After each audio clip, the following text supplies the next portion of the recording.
দিদির আশ্রয়ে বাড়িতে যারা থাকে তারা কেউ না খেয়ে থাকে না। মানুষ তো দূরের কথা, মানুষ কুকুর বেড়ালকে না খেয়ে রাখে না। আমি চাই না যে এ বাড়িতে কেউ না খেয়ে থাকুক।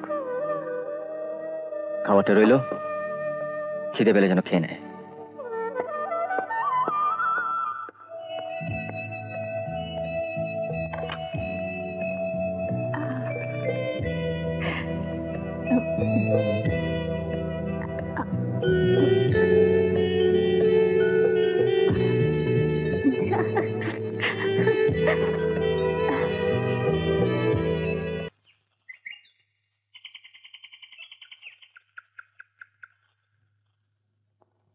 দিদি,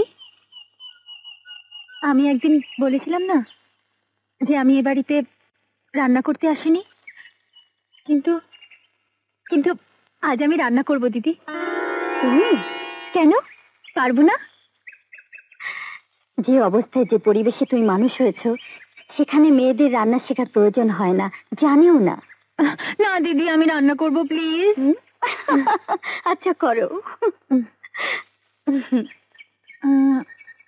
আচ্ছা দিদি, ভাত রাঁধতে গেলে আগে জল দিতে হয় না চাল দিতে হয়? সবই তোমার সামনে আছে, তোমার যেমন ইচ্ছা রান্না করো।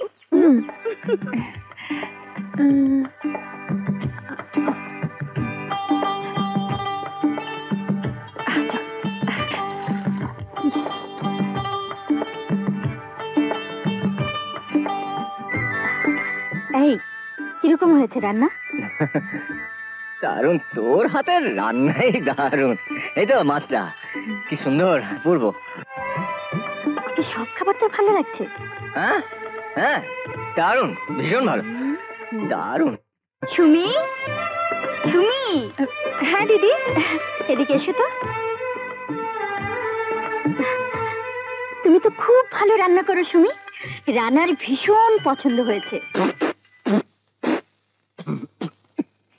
কি আজকে কে রান্না করেছে? সব তোর বউ রান্না করেছে। ছি ছি ছি ছি ছি ছি, মুখে দিয়েই বুঝেছিলাম।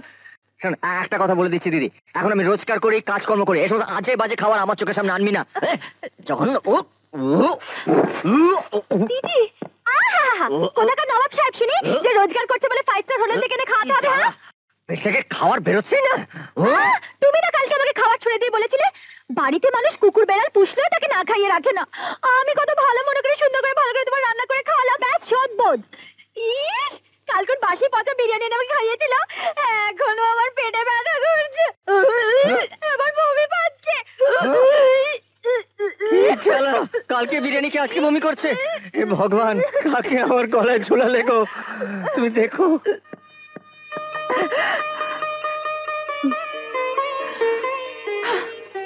আমার খাবারকে খারাপ বলা, দেখাচ্ছি মজা।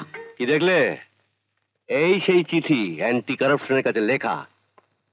এখানে অনেক অফিসার ঘুষ খায়, অ্যান্টি কারাপশনের কাছে লেখা যাতে এনকোয়ারি করা হয়। সেই চিঠি অ্যান্টি কারাপশনের কাছে না গিয়ে আমার হাতে চলে এসেছে।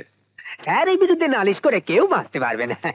এসব কথা আমাকে শোনাচ্ছেন কেন? কারণ চিঠিটা তোমার পাঠানো। তোমার মতো যারা ঘাস খায় তারা এই ঘুষখোরদের কিচ্ছু করতে পারবে না, আর যারা ঘুষ খায় তাদের টাকা ছিটিয়ে সব পথ হাতের মুঠোর মধ্যে নিয়ে এসেছি আমি। কিন্তু প্রবাদে আছে, চোরের 10 দিন, গৃহস্থের 1 দিন। পুরনো কথা, পুরনো কথা। তখন গৃহস্থ ছিল বেশি, চোর ছিল কম। এখন তাকাও, সামনের দিকে তাকাও, দেখবে চোর, ঘুষখোর। গুরুজনরা যা বলে বুদ্ধিমানেরা সেই মতো চলে। তোমার অভিজ্ঞতা কম, তাই তুমি বোঝো না। তোমার কোনো দোষ নেই, দোষ আমাদের মতো সিনিয়রদের। তোমাকে বুঝিয়ে শুনিয়ে পথে আনার দায়িত্ব তো আমাদের মতো সিনিয়রদেরই। মানে আপনি কি আমাকে ঘুষ খেতে বলছেন? দেখো, কুকুর শেয়াল তাড়ায়, কিন্তু একা একটা কুকুর শেয়ালের দলে আগে এসে পড়ে, বাঁচে না। আপনি কি আমাকে চ্যালেঞ্জ করছেন? তোমার মতো জুনিয়র ছেলেকে চ্যালেঞ্জ করবো আমি? দেখো, আমি তোমাকে আবার বলছি, গুরুজনরা যা বলে বুদ্ধিমানেরা সেই মতো চলে।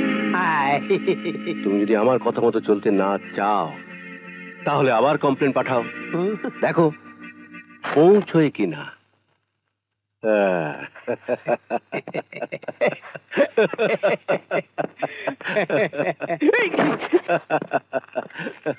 স্যার এটা কি করলে? ও যদি বারবার কমপ্লেন পাঠায় তাহলে কি ঠেকাতে পারবেন? আরে সেটা যাতে না পারে তার জন্য তো একটা পথ খুঁজে বার করতে হবে। কি পথ? দেখ সূর্য, প্রত্যেকটা পুরুষ মানুষেরই একটা দুর্বল জায়গা থাকে। হ্যাঁ। সেটা কি? কি? সেটা হলো নিজের বউ। হ্যাঁ আর প্রত্যেকটা বউয়েরই তার স্বামীকে নিয়ে কোনো না কোনো কমপ্লেন থাকে। হ্যাঁ স্যার আমারও আছে। আছে তো? এখন আমাদের খুঁজে বার করতে হবে যে রাজার এগেনস্টে ওর বউয়ের কমপ্লেনটা কি। হ্যাঁ তারপর? তারপর সোজা বাড়ি চলে যাব, কমপ্লেন একটু ধোঁয়া দেবো, আর ধোঁয়া থেকে একটু আগুন বেরোবে, হ্যাঁ। আর সেই আগুনে রাজার জীবনটা কয়লা হয়ে যাবে, আমার দিকে নজর দেওয়ার সময়ই পাবে না।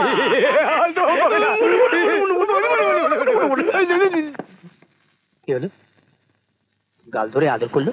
বসুন। হ্যাঁ বসি। তোমার সঙ্গে অবশ্য আমার পরিচয় হয়নি, কিন্তু তোমার মাকে আমি চিনি। মাকে? হ্যাঁ, তোমাদের বাড়ির ব্যাপারে তোমার মা আমার কাছে এসেছিলেন। অবশ্য আমি কিছুই করতে পারিনি, কারণ টাকা লাগতো। ওপরের অফিসারদের টাকা না খাওয়ালে তো আর ফাইল বের করে আনা যায় না। তোমার মা তো টাকাই দিতে পারলেন না, তাই তোমাদের বাড়িটা ক্রোক হয়ে গেল। আর তোমার বাবা তো খুব বোকা লোক ছিলেন, না দেখে না শুনে সরল বিশ্বাসে সমস্ত কিছু সই করে দিতেন। সরল বিশ্বাসে কিচ্ছু করতে নেই, তাই তো তোমার মাকে সব হারাতে হলো। স্বামীর বোকামির জন্য স্ত্রীকে খেসারত দিতে হলো। আমার স্বামীও একই জিনিস করছে, না পড়ে দলিল টলিলে সই করে দিচ্ছে। ঠেকাও ঠেকাও, নাহলে তুমিও একদিন পথে বসে যাবে। আর তোমার স্বামীর তো কোনো উপরি ইনকাম নেই। আমরা এই চাকরি করে কত কি করছি, ও তো তাও করছে না। আপনি আপনি কেন এখানে এসেছেন? মা, কাকে কি বলছো? এই লোকের জন্য আমার বাড়ি ক্রোক হয়েছে, আমরা সব হারিয়েছি। শোনো শোনো শোনো, তোমার মার কথা শোনো। আমরা সব হারিয়েছি বাবার বোকামির জন্য। উনি তো আমাকে সৎ পরামর্শ দিচ্ছেন, তুমি ওনাকে কি যাতা বলছো? আপনারা বসুন। তুমি তো বলছো, কিন্তু উনি তো বলছেন না। উনি গুরুজন। কথায় আছে, গুরুজনেরা যা বলে বুদ্ধিমানেরা সেই মতো চলে। আমি যাই মা। বসুন। হ্যাঁ বসুন। হ্যাঁ বসি বসি। হ্যাঁ আপনি যে বলছিলেন। হ্যাঁ বলছিলাম যে এই উপরি আয়ের কথা বলছিলাম আর কি। তুমি আজ বিকেলে আমার বাড়ি গেলে দেখতে পারবে তোমার স্বামী ইচ্ছে করলে তোমাকে কত সুখে রাখতে পারতো। দেখো, আমি তোমার গুরুজন। গুরুজনেরা যা বলে বুদ্ধিমানেরা সেই মতো চলে, তাই না? হ্যাঁ, আমরা তোমাকে নিমন্ত্রণ করতে এসেছি। শুধু নিমন্ত্রণ নয়, তোমাকে সঙ্গে করে নিয়ে যেতে হ্যাঁ। চাই। না মানে ও অফিস থেকে ফিরে আসার আগে, তাছাড়াও অনুষ্ঠানে যাবার মতো। না না, তোমাকে কোনো চিন্তা করতে হবে না। আমাদের অনুষ্ঠানে যেসব মেয়েরা যায় তাদের প্রতি বছর আমরা নতুন একটা করে শাড়ি দিই। কি? হ্যাঁ, সেই শাড়ি পরেই সবাই অনুষ্ঠানে যায়। তুমিও এই অবস্থায় যেতে পারো। হ্যাঁ। রাজাকে বলার আর দরকার নেই। তোমার মা গুরুজন, তার অনুমতিটা নিয়ে নাও। গুরুজনেরা যা বলে বুদ্ধিমানেরা সেই মতোই চলে। না কিন্তু বরং রাজা না জানাই ভালো। আমরা এসেছি দলিলে সই করার ব্যাপারে আলাপ করেছি, উপরি নেবার কথা বলেছি। এসব জানলে ও খুব খারাপ ভাবতে পারে। ঠিক। অথচ দেখো, আমি তো তোমার ভালো চাই, সেটা ওখানে গেলেই তুমি বুঝতে পারবে। মা, মা আপনি অনুমতি দিন মা। আপনি গুরুজন, গুরুজনরা যা বলে বুদ্ধিমানেরা সেই মতোই চলে।